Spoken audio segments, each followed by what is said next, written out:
اللہ الرحمن الرحیم نحمده ونصلی علی رسوله الکریم اما بعد اعوذ باللہ من الشیطان الرجیم بسم اللہ الرحمن الرحیم الحمد للہ رب العالمین الرحمن الرحیم مالک یوم الدین ایاک نعبد و ایاک نستعین اهدنا الصراط المستقیم صراط الذین انعمت علیہم غیر المغضوب علیہم ولا الضالین.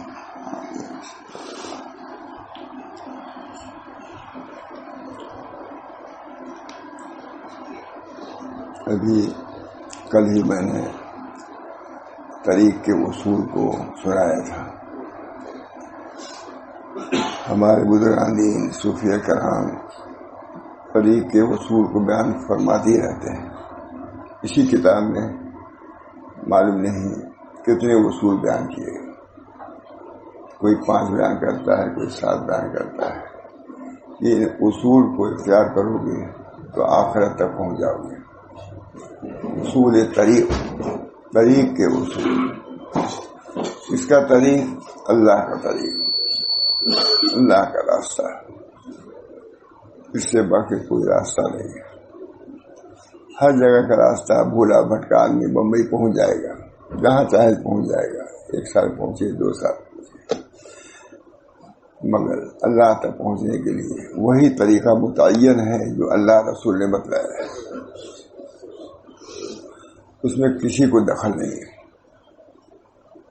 طریق کے بتلانے والے سب سے اعلیٰ و اولا نبی اکرم صلی اللہ علیہ وسلم، پھر ان کے بعد صحابہ کرام، تابعین ہے، تبع تابعین ہے.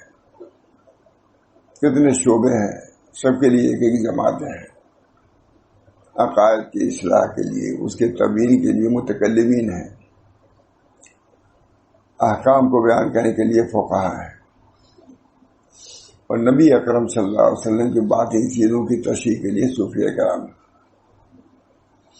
سقو و اسقو، پیا اور پلایا، ہر ایک نے اپنے طریق کو بتلایا ہے. الفاظ چاہے مختلف ہوں، بات تسلی کی ہے. اللہ تعالیٰ نے سورہ فاتحہ میں طریق کو بیان کیا ہے. سب سے اہدنا الصراط المستقیم تعریف کیا اللہ کی. دعا کیا سکھلائی ہم کو، اہدنا الصراط المستقیم، ہم کو صراط مستقیم کی ہدایت دی ہے. بہت مشہور مصرع ہے، بر صراط مستقیم اے دل کسے گمراہ نیست. بہت مشہور، بر صراط مستقیم اے دل کسے گمراہ نیست. صراط مستقیم پر جب آدمی رہے گا گمراہ نہیں ہوگا. جتنے لوگ گمراہ ہوئے ہیں صراط مستقیم سے ہٹے ہیں. بعض کچھ دور چلے بھٹک گئے، بعض کچھ دور چلے آگے بڑھے بھٹک گئے. نصیب ور سعادت مند وہ ہے جو اپنے طریق کو پورا کرے. بعض بزرگوں نے لکھا ہے کہ بہت سے لوگ چلے مگر کوئی راستے میں بھٹک کے گر گیا ہے. کہا ہلاک ہونے والوں کے پشتے لگے ہوئے ہیں راستے میں، پہنچے نہیں خدا تک. بہت سے ایسے لوگ ہیں جو کرامات کے دلہن میں پھنس کر کے خدا سے رہ گئے. کرامات بھی تو غیر خدا ہی ہے، کرامات بھی غیر خدا ہے، خدا نہیں.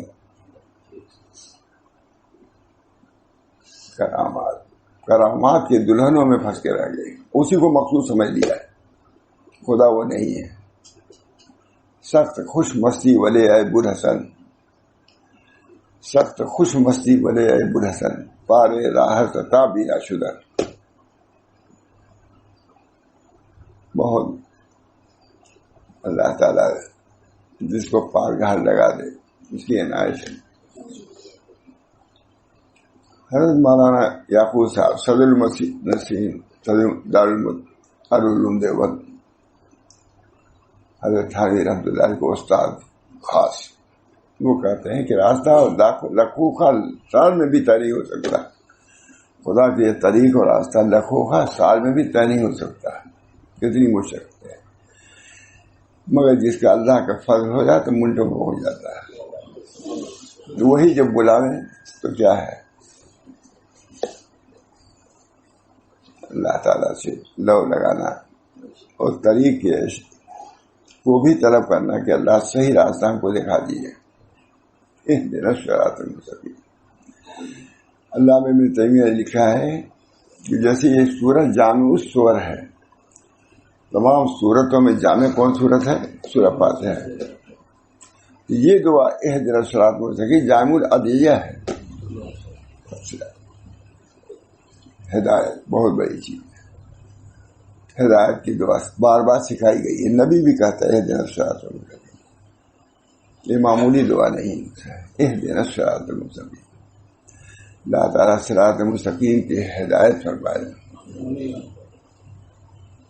ہدایت جب ملتی ہے تو صحیح معنوں میں فلاح یاب ہو جاتا ہے، فلاح پانے والا ہے۔ اولئک علی ھدی من ربہم واولئک ھم المفلحون، جو ہدایت پاتے ہیں وہی فلاح یاب ہے۔ سڑک کو چھوڑو گے شاہراہ کو گمراہ ہو، سڑک لیلھا کنہارھا۔ حضور اکرم صلی اللہ علیہ وسلم فرماتے ہیں کہ ہمارا راستہ کشادہ ہے، لاکھوں کروڑ آدمی بیک کو چل سکتے ہیں، اپنی استعداد کے اعتبار سے طے کر سکتے ہیں، روشن ہے۔ لیلھا کنہارھا، اہدنا الصراط المستقیم، اولئک علی ھدی من ربہم واولئک ھم المفلحون۔ ہدایت بہت بڑی نعمت ہے، ہدایت مل گئی، فلاح مل گئی۔ قرآن کہہ رہا ہے اولئک علی ھدی من ربہم واولئک ھم المفلحون، وہی فلاح پانے والے ہیں۔ حضرت تھانوی کا واقعہ ہے، ہمارے شاہ رسول اللہ صاحب سے ہماری کتنی مرتبہ ہم نے سنا ہے۔ حضرت تھانوی لکھنؤ جا رہے تھے، سہارنپور سے بیٹھے گاڑی پر لکھنؤ جا رہے، ایک صاحب اور بیٹھ گئے اسی ڈبے میں۔ وہ سمجھے کہ حضرت تھانوی بھی جہاں جا رہے ہیں ہم وہاں ہی وہ بھی جا رہے ہیں۔ وہ جا رہے تھوڑی دور پر روڑکی کی جگہ، وہیں جا رہے تھے۔ تو جب گاڑی چل دی یا اطمینان ہوا، مولانا تھانوی رحمۃ اللہ نے ان سے پوچھا کہ کہاں تشریف لے جا رہے ہیں؟ کہا میں روڑکی، کال پر روڑکی پڑتا ہے، شاید روڑکی جا رہا ہوں۔ کہا ممکن ہے کہ آپ روڑکی جائیں لیکن یہ گاڑی تو لکھنؤ جا رہی ہے۔ حضرت تھانوی کا جملہ ہے، ممکن ہے کہ آپ روڑکی جائیں، یہ مطلب اس گاڑی سے آپ نہیں پہنچ سکتے، ممکن ہی ہے۔ کہا اچھا، میں نہیں جانتا تھا کہ یہ گاڑی لکھنؤ جا رہی ہے، روڑکی نہیں۔ اور وہ بےتابی، انتہائی حیرانی، انتہائی پریشانی ہوئی۔ اس وقت مجھ کو تفصیل سمجھ آئی، اولئک علی ھدی من ربہم واولئک ھم المفلحون۔ میں صحیح راستے پر تھا لیکن میں سمجھ رہا تھا کہ میری گاڑی منزل مقصود کے قریب پہنچا رہی ہے، لکھنؤ، اور وہ صحیح راستے پر نہیں تھے، باوجود کہ چند میلوں پر تھا وہ، جو سمجھ رہے میں ہدایت پر نہیں ہوں، صحیح گاڑی پر، اس وجہ سے ان کو بےتابی تھی۔ اولئک علی، جو ہدایت پر ہوتے ہیں وہی مفلح ہیں، ان کو اطمینان ہوتا ہے، ان کو سکون ہوتا ہے۔ فرمایا ممکن ہے کہ آپ لکھنؤ جا رہے ہیں، لیکن یہ گاڑی لکھنؤ نہیں جا رہی ہے۔ کہا میرا منزل مقصود بہت دور لکھنؤ سے سہارنپور سے، لیکن میں مطمئن تھا کہ میں سمجھ رہا تھا کہ جس گاڑی پر ریل پر بیٹھا ہوں وہ مجھ کو مقصد کے قریب کر رہی ہے۔ وہ سمجھ رہے تھے کہ جو گاڑی آگے بڑھ رہی ہے ہم مقصد سے دور ہو رہے ہیں، بےتابی اس کی مثال۔ تو فرمایا کہ مجھے اس آیت کی تفسیر اس وقت سمجھ میں آئی، اولئک علی ھدی من ربہم واولئک ھم المفلحون۔ طریق پر رہنا، یہ بھی اطمینان، سکون۔ اللہ تعالی ہم سب لوگوں کو ہدایت عطا فرمائے۔ اہدنا الصراط المستقیم، صراط مستقیم۔ قرآن بھی ہدایت صراط مستقیم کی تفسیر، نبی بھی، تمام اولیاء اعظام، صوفیاء کرام، مصلحین، سب صراط مستقیم ہی کی تفسیر کر رہے ہیں۔ آپ نے کتنی مرتبہ سنا کہ طریقے یہ اصول 5 ہیں، دوسرا کہتا یہ ہے، تیسرا کہتا یہ ہے، چوتھا کہتا یہ ہے، سب طریق اپنے اپنے جس طرح پہنچا آدمی جیسے اس کو تحقیق ہوئی ویسے بیان کرتا رہتا ہے. ہمارے مشائخ ادھر ادھر کی باتیں نہیں. طریق پر رہو، طریق پر رہو گے چین سے سکون سے رہو گے، ادھر ادھر بھٹکو گے پریشان ہو گے. اس بنا پر اولئک علی ھدی من ربہم، اللہ ہم سب لوگوں کو ہدایت برابر اہدنا الصراط المستقیم دعا کرائی جاتی. نبی بھی محتاج ہے کہ دعا کرے. نبی صراط مستقیم کی ہدایت، صراط مستقیم وہ ہے جو نزدیک بھی ہو، دور و دراز کا بھی نہ ہو، اس کے اندر نشیب و فراغ بھی نہ ہو. یہ صراط مستقیم. ایک راستہ بہت دور ہے، ایک راستہ یہ کہ نزدیک تو ہے لیکن اس کے اندر یہ ہے دونوں منع. دور بھی نہیں جانا چاہتا آدمی اور اس نزدیک سے بھی نہیں جانا چاہتا. تو صراط مستقیم ایسا کہ ہو تو نزدیک لیکن راستہ صاف ستھرا، گڈھے وڈھے نہ ہو، اس کے اندر ڈاکو صاف چپ بچھو نہ ہو. اس بنا پر سے ہدایت ہے. خود نبی اکرم صلی اللہ علیہ وسلم بکثرت یہ دعا فرماتے تھے اللہم اہدنا وسددنا، ہے کہ نہیں؟ اللہم اہدنا وسددنا. اللہم انی اسألک الہدی والتقی والعفاف والغنی. سب ہدایت کی دعا ہے کہ نہیں؟ ہدایت کی دعا. اپنے کو ناقص سمجھو، اللہ سے مدد مانگو اس طریق پہ چلنے کی. صحیح طریقے پہ چلو گے خدا تک پہنچ جاؤ گے. اگر بھٹکو گے، کتاؤ طریق کہا جاتا ہے. اچھا طریقے کی کتا بھی ہے. ڈاکوؤں کو کیا کہا جاتا ہے؟ کتاؤ طریق. تو ظاہری ڈاکو ہے کتاؤ طریق، باطنی کتاؤ طریق بھی ہے. راستے ہی کو ختم کر دینے والے ہیں. اس بنا پر اللہ تعالیٰ سے دعا کرتے رہنا چاہیے. اللہ تعالیٰ ہم کو ہدایت دیجیے، راہ راست پر رکھیے. دیکھیے کتنی گمراہیاں آ رہی ہیں. سیدھے آدمی چل رہا ہے، من میں فلاں ہو گیا، نام ہم لوگ نہیں لیتے، فلاں ہو گیا. فلاں آدمی اس طریق کو چھوڑ کے ادھر، ارے تمہارے اکابر ہیں، سوچے سوچ سمجھ کے اپنے طریق کو انہوں نے لکھا ہے، پڑھا ہے، بیان کیا ہے. تمہارے اکابر ہے، تم سے زیادہ علم ہے، تمہارے باپ دادا سے زیادہ علم ان کو تھا. اور بلکہ میں کہتے اس زمانے کے لوگوں کو علماء سے بھی زیادہ ان کے علم تھا. متقدمین. تم چھوڑ کر کے دوسری گمراہی کی چیزیں اختیار کرو گے سوائے حراری اور پریشانی کے کچھ نہیں آتی. اس بنا پر اس کی دعا اللہم اہدنا. جتنا نبی ہے سب ارات طریقی کرتا ہے. ارات طریق کو دکھلاتا ہے. ارات طریق ایک ایصال مطلوب تک پہنچا دینا. یہ نہیں ابو طالب کو نہیں پہنچا سکے حضور صلی اللہ علیہ وسلم مطلوب تک. ارات طریق جس نے اس کو مانا پہنچ گیا، جس نے نہیں مانا ابو جہل نہیں پہنچا. طریقی کو تو نہیں مانا، وہ بھی تو خدا کو مانتے ہی تھے. ارات طریق. اس وجہ سے ہمارے یہ بزرگان دین ارات طریق کا کام کرتے رہتے ہیں. کتنی کتابیں ہیں، کتنے ہیں. یہ کتاب تصوف عصر جدید میں بالکل نادر کتاب ہے، ہمارے کتب خانے میں تھی. اس میں پورے مواد کے جو تجدیدی چیزیں ہیں اس سب کو اس میں درج کیا.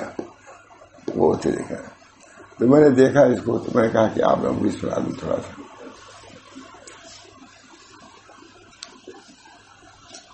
اچھا لکھا ہے. اللہ تعالی ہم سب لوگوں کو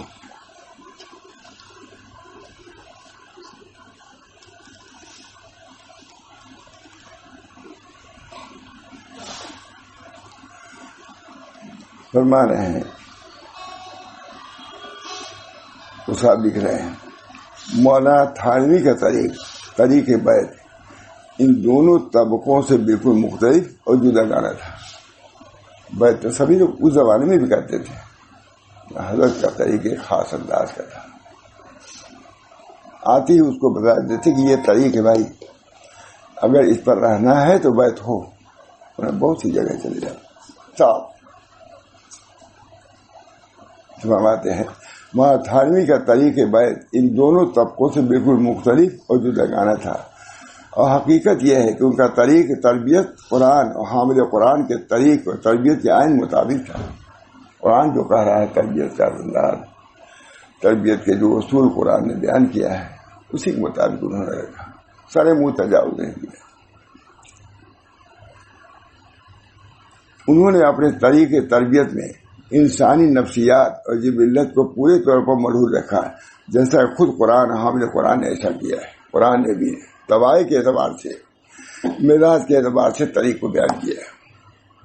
خود نبی اکرم صلی اللہ علیہ وسلم فرماتے ہیں، خود شاہ ولی اللہ صاحب نے لکھا ہے کہ نبی اکرم صلی اللہ علیہ وسلم کے طریق کا محصر کیا ہے؟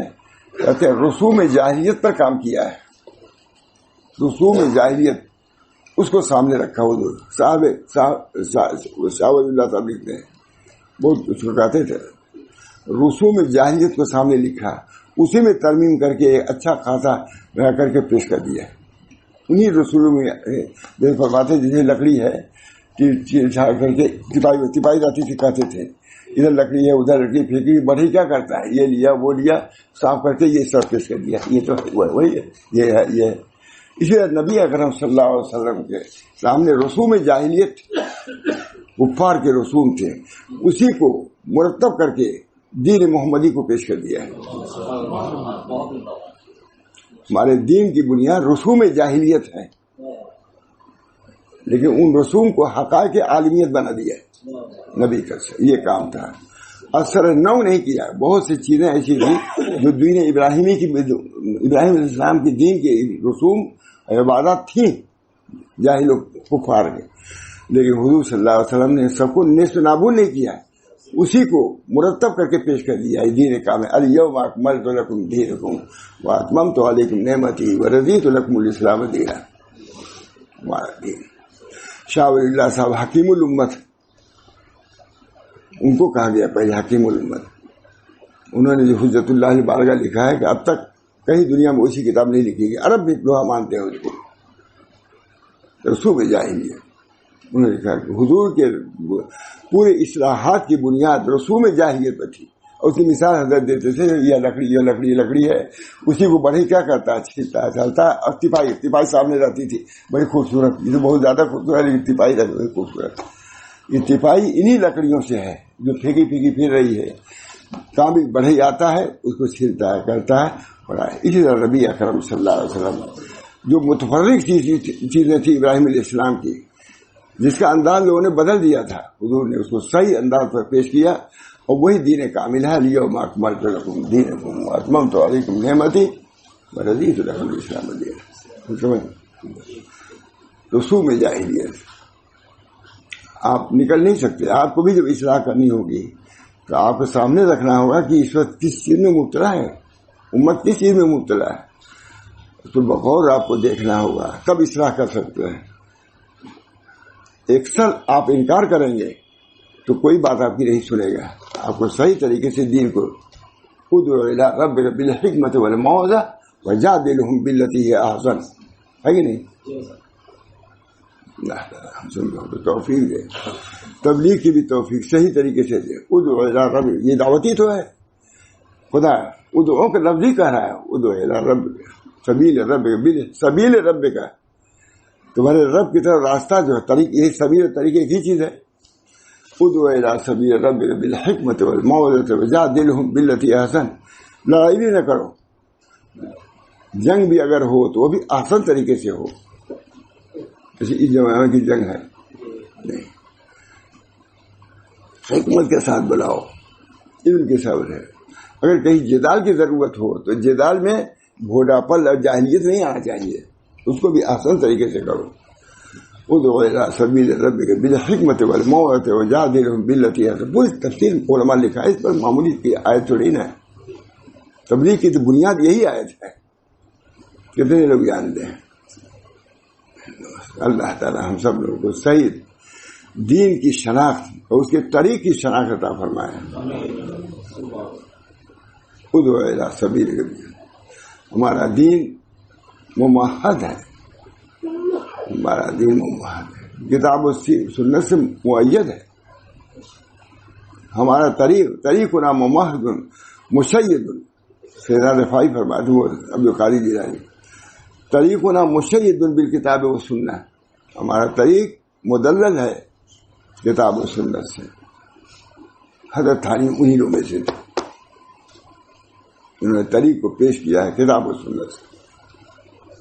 بڑی ہے کتاب و سنت سے. انہوں نے بھی کل جو تھا وہ بھی اسی تھا. کئی دن سے سب ہمارے علماء و مشائخ دیانتدار لوگ ہیں, متدین ہیں, اللہ سے ڈرنے والے ہیں. یوں ہی طریق بتلا دیں گے. کوئی پوچھے آپ سے فلاں راستہ کہاں ہے, آپ غلط بتلا دیں گے تو اچھا رہے گا؟ یہ خدا کا راستہ ہے, کتنی ذمہ داری کا راستہ ہے. اس وجہ سے ہر کس و ناقص نہیں کر سکتا. مہاراج فرماتے ہیں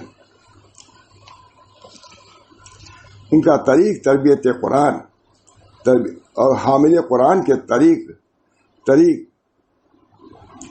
تربیت فرماتے ہیں ان کا طریق تربیت قرآن اور حامل قرآن کے طریقے تربیت کے عین مطابق تھا. قرآن کے مطابق. حامل قرآن کون؟ نبی صلی اللہ علیہ وسلم. یہ ابھی آپ لوگ بڑھ کر سمجھ جائیں. میں نے کوئی تھوڑی دیکھتے میرے ذہن میں آئے کہ حامل قرآن ہے, سمجھ آ گئے. حامل قرآن سے حضور صلی اللہ علیہ وسلم, یعنی ان کا طریق کتاب و سنت کے موافق تھا, مؤید تھا. ان کا طریق تربیت ان کا طریق تربیت قرآن اور حامل قرآن کے طریق حامل کے تربیت کے عین مطابق تھا. انہوں نے اپنے طریقے تربیت میں انسانی نفسیات اور جبلت کو پورے طور پر ملحوظ رکھا. نفسیات کیا اس وقت حالات کیا ہیں, اس طرح دین کو پیش کرنا چاہیے. اس طرح لکھا ایک مصری عالم نے, کوئی ہل لے کر کے جا رہا اپنے کھیت میں. مصری عالم لکھتا ہے, اب کوئی کہے چلو گھر نماز پڑھنے چلو, کیا کرے؟ ہل چھوڑ کر مارے گا تم کو. جہاں پہلے وہاں ہم کو پہنچ جانے دو, ہم ہل لے کے جا رہے ہیں کھیت پہ اپنے, وہاں سب انتظار کر رہے ہیں. کہا اس کو بیٹھنے دو اطمینان کی جگہ پر, تب یہ پیش کرو. میں نے تم بھی ذلیل ہوگے, تمہاری کیا ہے یہ تربیت کا جو انداز وہ بھی ذلیل ہو جائے گا. اس کی بھی تربیت جبلت کو پورے طور پر جیسا کہ خود قرآن حامل قرآن نے ایسے ہی کیا ہے. حضور اقدس صلی اللہ علیہ وسلم بہت زیادہ حتیم کو لینا تھا خانہ کعبہ کے اندر. صحابہ نے چاہا کہ حتیم کو لگا دیا, کہا نہیں. ابھی ہماری قوم جدید العہد ہے, یہ لفظ ہے. ہماری قوم ابھی جدید العہد ہے, ابھی اسلام میں آئی ہے. جب دیکھے گا کہ توڑ پھوڑ لگا دیا دین ابراہیمی کے خلاف کر رہا ہے, ہم سے دور ہو جائے گی, ہم نہیں کریں گے. نہیں کیا, اب تک نہیں کیا. جب کہ حتیم کعبہ کے اندر تک نہیں. اب بہت سے لوگ ایسے ہیں جو جلدی میں کیا سے کیا کر دیتے ہیں, معاملہ گڑبڑ ہو جاتا ہے. بڑے لوگوں کا سمجھ کے کرو. نبی نے تمہارے سمجھ کے سب کچھ کیا ہے. فرمایا کہ ہماری قوم ہمیں جدید العہد بالاسلام ہے, وہ اس کو برداشت نہیں کر سکے گی. حتیم میں توڑ پھوڑ کرو گے تو. مولانا نے اپنا ایک رسالہ مصنف لکھ رہے ہیں, مولانا نے اپنا ایک رسالہ قصد السبیل میں اس کی وضاحت کی ہے کہ ہر شے کا طریقہ تعلیم اور طرز بیت وہ تربیت مختلف ہے, جداگانہ ہوتا ہے. وہ اپنے ذوق کے مطابق کرتا ہے حالات کے اعتبار سے. تھانوی کا بھی یہی چیز ہے. مولانا سب سے پہلے ان لوگوں کو 4 قسموں میں تقسیم کیا, استفادہ اور تربیت سے ان سے رجوع کریں. مولانا لکھتے ہیں کہ طالب یا عامی یعنی ان پڑھ ہے یا عالم ہے, ان میں سے ہر ایک کو فکر معاش ہے یا نہیں ہے, سب کو ملحوظ کر کے تب اصول بتلاؤ تربیت کے. نبی اکرم صلی اللہ علیہ وسلم کی خدمت میں بیٹھے تھے اشراق پر. ایک صاحب کلہاڑی لے کے جا رہے تھے. صحابہ نے کہا یا رسول اللہ یہ کیسا آدمی ہے, سب تو جی شکل میں ہے, یہ کلہاڑی لے کے جنگل جا رہا ہے. کہا چپ رہو, خاموش. تم نفل میں مشغول ہے, وہ فرض میں مشغول ہے. یہ تربیت صحابہ کی تربیت. یہ نہیں کہ ہاں ہمارا دنیا دار ہے, یہ نہیں کہ دنیا دار آدمی. اب کے لوگ فرق ہے, ہم بھائی دنیا دار لوگ چھوڑا ہی دنیا دار لوگ. کہا کہ تم نفل میں مبتلا مشغول ہو.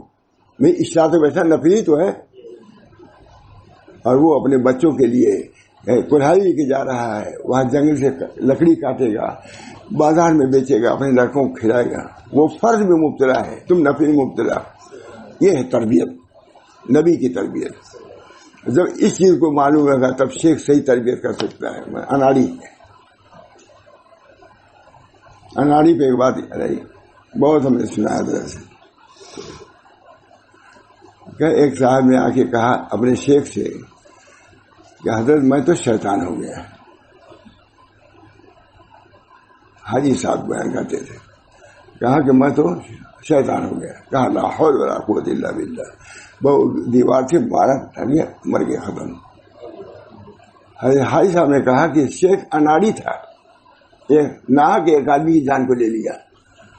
جب اس نے کہا تھا کہ میں شیطان ہو گیا تو اس کو یہ کہنا چاہیے تھا کہ شیطان بھی تو خدا ہی کا ہے، اس کا قبض دور ہو جاتا ہے، اس کا ایمان بچ جاتا ہے، جان بھی بچ جاتی ہے. اس سے حاجی صاحب اصطلاحی عالم نہیں تھے، لیکن کتنے اصطلاحی عالموں کے شیخ تھے. ماں قاسم صاحب حجت الاسلام، علماء میں سے عالم ربانی ماں تھانی حکیم الامت، ماں محمد حسین صاحب الہ آبادی، کتنے بڑے سب تو دور ہو گئے. کیا طرق کی تربیت کو جانتے تھے حاجی صاحب. ہر آدمی کے ساتھ معاملہ ہے. اس شاخ بتا حضرت حاجی صاحب کے ساتھ ماں تھانی بیٹھے ہوئے تھے. حضرت تھانی نے کہا کہ حضرت میں نے آپ کا وقت ضائع کیا. ہر آدمی کہہ دیتا ہے، حضرت نے بھی کہا آپ مولوی ہو کے اسی بات کرتے ہیں؟ کیا دوستوں کے ساتھ بیٹھنا، ان سے بات کرنا یہ دین نہیں ہے؟ شیخ تھے وہاں تھانی تو کہا مولوی ہو کے اسی بات کرتے ہیں؟ ایسے موقع پہ آ گئے شیخ خوخت ظاہر کر دیا. کہیں گے چوکتے نہیں تھے حضرت حاجی، نرم تھے ایسا. لیکن چاہے ماں گنگوئی ہوں، چاہے ماں یعقوب صاحب ہوں، فوراً جو بات ہے ظاہر کرتے تھے. اللہ تعالیٰ ہم سب لوگوں کو طریق کی معرفت، اہل طریق کی معرفت عطا فرمائے. طریق کیا ہے؟ جب طریق صحیح رہے گا تبھی تو خدا تک پہنچے گا. مولانا فرمایا، مولانا لکھتے ہیں کہ طالب یا عامی یا عالم ہوگا. جو آ رہا ہے تمہارے پاس مرید ہو رہا ہے، یا تو عامی ہوگا یا عالم ہوگا. ان میں سے ہر ایک یا فکر معاش و حقوق عباد سے فارغ ہے یا مشغول ہے. اب دیکھیے معاش کا کیا اس کا حال ہے، عالم ہے یا فارغ کیا ہے. یہ چار قسمیں ہیں، عامی فارغ اور عالم فارغ، تیسرے عالم. ان سب کے وظائف الگ الگ ہے کہ نہیں. قصد السبیل میں جو عالم ہے فارغ ہے اس کو زیادہ وظیفہ ہے، اور عالم ہے جو پڑھتا لکھتا ہے ہر وقت اس کا وظیفہ اتنا نہیں ہے. عامی آدمی ہے اور فارغ ہے تو اس کے وظائف کو ذاتی ہے. معلوم ہوا کہ شیخ کو یہ بھی ہونا چاہیے کہ اس کا مزاج کیا ہے، اس کی استعداد کیا ہے، اس کی فرصت کتنا ہے. مریدین کے لیے علماء نے 4 مختلف دستور عمل مرتب کیے ہیں، جیسا کہ میں نے اس کا مختصر حوالہ دیا. مریدین سے زیادہ بڑا حلقہ ان لوگوں کا ہوتا ہے جو باضابطہ بیعت نہیں ہوتے مگر عقیدت و محبت کا تعلق رکھتے ہیں. ان کی نیت اصلاح و تربیت استفادہ ہوتی ہے.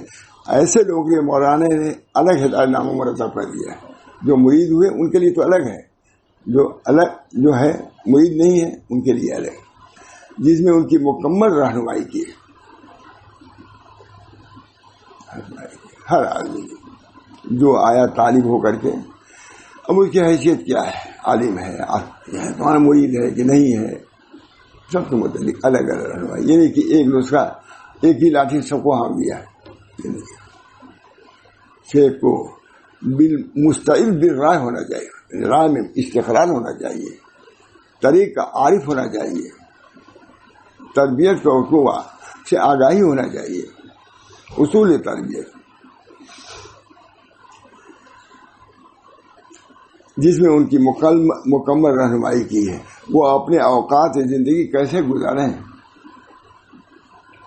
ہدایت ناموں کے علاوہ 2 نصیحت نامے لکھے، ایک عام مردوں کے لیے اور دوسرا عام عورتوں کے لیے لکھے. یہ نصیحت نامے بالکل عمومی نوعیت کے ہیں، ان سے وہ لوگ بھی فائدہ اٹھا سکتے ہیں جنہوں نے کبھی مولانا کو دیکھا ہے نہ ان سے ملے ہیں،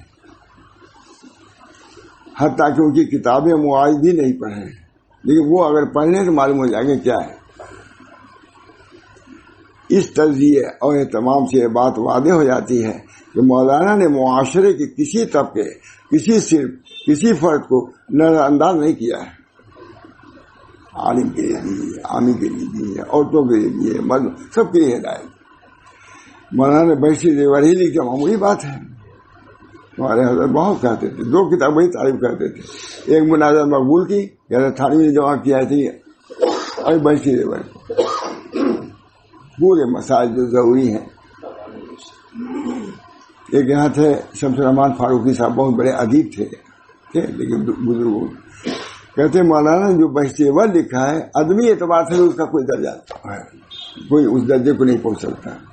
عورتوں کے مناسب الفاظ استعمال کیا مولانا نے بہشتی زیور میں. اتنا بڑا ادیب، یہ دنیا کا ناقد ہے کہ نہیں، ابھی انتقال ہوا ہے. کہتے مولانا کی بہشتی زیور کی عبارتیں بھی بہت ادبی ہے، یہ عورتوں کے مناسب ہے.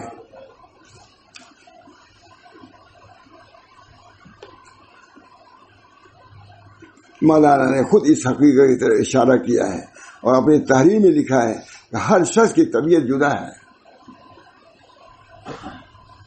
کوئی جاتا تھا حضرت تھانوی کے خانقاہ میں، وظیفہ شروع کر دیا. کہا کچھ پڑھتے ہیں؟ کہا ہاں ہم نے وظیفہ شروع کر دیا ہے. کہا بیگم میرے یاد کیوں شروع کیا آپ نے وظیفہ کیسے؟ ہو سکتا ہے کہ آپ کو قاعدہ بغدادی پڑھانا ہو، آپ نے کیوں کیا؟ پہلے اپنے علاج. آپ کو قرآن ٹھیک نہ ہو، ہم کو قرآن تجوید سکھانا ہو آپ نے وظیفہ کیوں شروع کیا؟ باضابطہ طریق خانقاہیت کو باضابطہ جاری کیا ہے کہ کون نقل کرتے تھے؟ آپ نے وظیفہ کیوں پڑھا؟ اس کے لیے طریق تربیت بھی ہے. طبیعت الگ ہے تو طریق بھی الگ ہے. سب کو ایک لاٹھی سے ہانکا نہیں جا سکتا ہے. حضرت نبی کریم صلی اللہ علیہ وسلم کا ارشاد گرامی ہے، الدین یسر، دین آسان ہے. اب جو دین کو سمجھے گا تو اس کو پیش کرے گا. دین اسلام قرآن بھی یہی کہتا ہے کہ اللہ تعالیٰ نے کسی کو اس کی ہمت اور صلاحیت سے بڑھ کر کسی چیز کا مکلف نہیں بنایا ہے. اللہ تعالیٰ بار بار انسانوں کو یہ نوے سناتے اور تسلی دیتے ہیں، میں تمہارے ساتھ نرمی اور آسانی چاہتا ہوں، تمہیں تنگی اور مشکل میں نہیں ڈالنا چاہتا. اللہ رحیم ہے، اپنی طریق کو مشکل کرے گا. لندن امریکہ کے جانے کو تو آسان کر دیا، اپنی طریق کو مشکل کرے گا؟ اس نے کیا، اللہ نے کیا. یہ سب اتنے دیر میں مسافت طے ہو رہی ہے امریکہ کی، اس کی، تو اللہ نے سب کے طریق دنیا داروں کو تو آسان اور اپنا طریق مشکل کرے گا. حضرت تھانوی فرماتے ہیں کہ پہلے جن مجاہدات کے بعد کسی درجے تو پہنچتے تھے، اس کا اسے اشیر بھی کریں اللہ تک پہنچ جائیں گے. اب یہ زمانہ ہوا ہے. حدیث میں آیا ہے، نبی اکرم صلی اللہ علیہ وسلم ارشاد فرمایا، صحابہ سے فرمایا تم اس دور میں ہو، اگر عشر دین کا 10واں حصہ چھوڑو گے مواخذہ ہو جائے گا. ایک زمانہ وہ آئے گا کہ 10واں حصہ کوئی کر لے گا نجات پا جائے گا. یہ وہ دین ہے.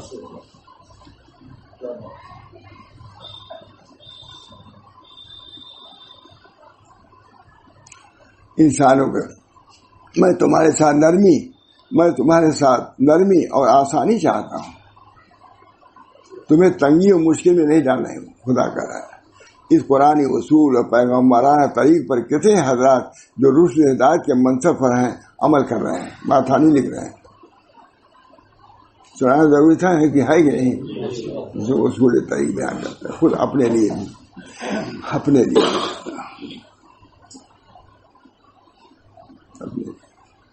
اللہ تعالیٰ ہم سب لوگوں کو خود اصول طریق پر رہیں گے تبھی تو بتلا بھی سکتے ہیں.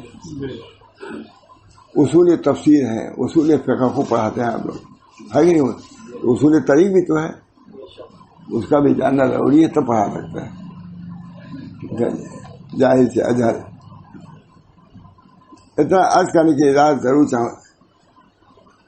میں اس تفصیل میں جانا نہیں چاہتا، رشد ہدایت کے عمل کرتے ہیں، اس تفصیل میں جانا نہیں چاہتا، اس کے متعلق کچھ نہیں بیان کرنا چاہتا، لیکن اتنا عرض کرنے کی اجازت ضرور چاہوں گا کہ موجودہ دور میں نئی اور دین سے بیگانہ نسل کو بیگانہ نسل وہ نسل جس کو مغرب کے رعنائیوں نے اور رنگینوں نے چکا چوت کر رکھا ہے، اس کے دین سے دور رہنے کی ایک بڑی وجہ وہ سختیاں اور پابندیاں ہیں جنہیں اسلام کے نام پر مسلط کیا جاتا ہے۔ کوئی کہہ سکتا ہے وہ زمانہ اور تھا، اس وقت مغرب کے رعنائیوں اور رنگینیوں کے چکاجون نے بالکل دل دماغ کو متحیر کر دیا ہے۔ ان کے سامنے دین کو ان کی مرضی کے مطابق، یعنی مطلب کہ ان کے مناسب اصلاح کے پیش کرو، تو اچھی بات ہے۔ چاہوں گا کہ موجودہ دور میں نئی اور دین سے بیگانہ نسل اور وہ نسل جس کو مغرب کے رعنائیوں، انگریزوں اور رنگینیوں نے چکا چوت کر رکھا ہے، اس کے دین سے دور رہنے کی ایک بڑی وجہ وہ سختیاں اور پابندیاں ہیں جنہیں اسلام کے نام پر مسلط کر دیا گیا ہے، یہ مسلط کرنے کی کوشش کی جاتی ہے۔ حضرت نبی کریم صلی اللہ علیہ وسلم دوسروں کے لیے نرمیاں مہیا فرماتے تھے۔ نماز میں کسی بچے کے رونے کی آواز سن لیتے تو فرض نماز مختصر فرما دیتے۔ نرمی کے بعد نرمی برتنا اور سختی کے بعد سختی کرنا عین حکمت ہے۔ حکمت یہی سب کے لیے مواقع ہیں، عرف کے لیے مواقع ہیں اور دین کے لیے بھی منافع ہیں، لیکن جو بصیرت والا ہے وہی کر سکتا ہے یہ، لیکن جو قاصر البصیرت ہے، امام غزالی لکھتے ہیں، اس کے لیے نرمی ہی متعین ہے۔ اس زمانے میں اصلاح کے لیے تلطف متعین، نرمی برتنا اور سختی کا عین حکمت ہے، لیکن ہر وقت لوگوں کو کس کر رکھنا، نہایت ہدایت اور نرمی سے دور کر دینا ہے۔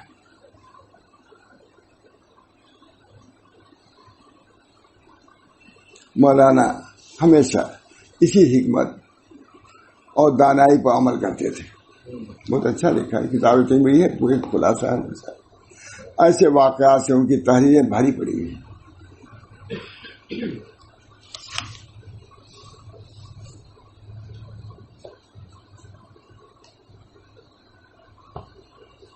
اسی طرح ایک اور واقعہ مذکور ہے جس سے یہ بات سامنے آتی ہے کہ آپ نبی اکرم صلی اللہ علیہ وسلم کے اسوہ اور طریقے کے پیروی کرتے ہوئے لوگوں کے ساتھ کتنی نرمی اور آسانی فراہم کرتے تھے۔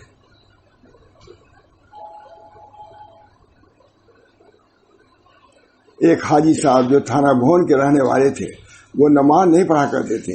ایک مرتبہ ان کا اور میرا کیرانہ کا سفر ساتھ ہوا۔ راستے میں نماز کا وقت آیا، میں نے گاڑی والے سے کہا گاڑی روک دو، اس نے گاڑی روک لی۔ میں نے اتر کر لوٹا لیا، پانی لے کر وضو کیا اور نماز پڑھنا شروع کر دیا۔ ان سے کہیں کہا میں نے، حاجی صاحب سے میں نے کچھ نہیں کہا، انہوں نے بھی چپکے سے وضو کیا اور میرے ساتھ نماز پڑھنے کھڑے ہوئے۔ پھر سارے سفر میں نماز پڑھتے رہے۔ بعض لوگوں کو معلوم ہوا تھا کہ حاجی صاحب نماز نہیں پڑھتے، انہوں نے مذاق اڑایا۔ واہ جی واہ، حاجی صاحب نے بھی نماز شروع کر دی۔ کہنے لگے بھائی میں کوئی نماز کا منکر تو تھا نہیں، میری نماز تو ان مولویوں نے چھوڑا دی تھی، لمبی لمبی نمازیں پڑھاتے ہیں، مجھ سے برداشت نہیں ہوتا، یہ مختصر نماز سے شروع کر دیا میں نے۔ بہرحال دین کے لیے لین متعین ہے، لین نرمی، رفق، اور رفق کو انجہ، رفق میں نرمی کامیابی زیادہ ہے۔ امام غزالی الرفق وفی الرفق یعنی الرفق کو انجہ، عزت کے بھی مواقع ہیں نرمی کے لیے، لیکن نرمی اختیار کرنا ہے یہ زیادہ کامیابی کی چیز ہے۔ سختی کی جگہ پر اگر تم نے نرمی کر دیا کوئی نقصان نہیں ہوگا، لیکن نرمی کی جگہ تم نے سختی کر دیا تو ایسے ہی ہے جو جلتے ہوئے توے پر کوئی چیز کو پانی ڈال دیا وہ بن جائے گا، تباہ کر دے گا۔ بہرحال یہ اصول طریق بات تھانی کی تھوڑا سا میں نے بیان کر دیا۔ اللہ تعالی ہم سب لوگوں کو اس طریق پر چلنے کی طریق کو سمجھنے کی بھی آسانیاں ہیں۔ معمولات رکھو، کچھ نہ کچھ ضرور رکھو، یہ اتنا رکھو کہ اس کو نباہ کر سکو۔